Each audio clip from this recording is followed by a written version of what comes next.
తెలంగాణ ఆంధ్రప్రదేశ్ రాష్ట్రాల మధ్య నెలకొన్న గోదావరి జలాల వివాదాన్ని న్యాయ పోరాటాలతో కంటే సామరస్యపూర్వకంగా మధ్యవర్తిత్వం ద్వారా పరిష్కరించుకోవడం మేలని సుప్రీంకోర్టు సూచించింది. సమస్య పరిష్కారానికి ప్రత్యామ్నాయ మార్గాలను అన్వేషించాలని చెప్పింది. మధ్యవర్తిత్వంతో సహా 3 పరిష్కార మార్గాలను భారత ప్రధాన న్యాయమూర్తి జస్టిస్ సూర్యకాంత్ 2 రాష్ట్రాల ముందుంచారు. పోలవరం ప్రాజెక్టును అనుసంధానిస్తూ ఆంధ్రప్రదేశ్ ప్రభుత్వం నిబంధనలకు విరుద్ధంగా పోలవరం నల్లమల సాగర్ ఎత్తిపోతల పథకం చేపట్టిందని, ఇందుకు సంబంధించి టెండర్లు పిలిచిందని, దీనిపై తక్షణమే స్టే ఇవ్వాలంటూ తెలంగాణ ప్రభుత్వం సుప్రీంకోర్టులో పిటిషన్ దాఖలు చేసింది.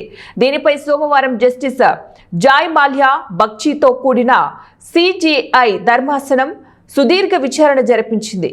తెలంగాణ తరపున సీనియర్ న్యాయవాది అభిషేక్ మను సింఘ్వి, ఏపీ తరపున మరో సీనియర్ న్యాయవాది ముకుల్ రోహిత్గి, ఇతర న్యాయవాదులు వాదనలు వినిపించారు.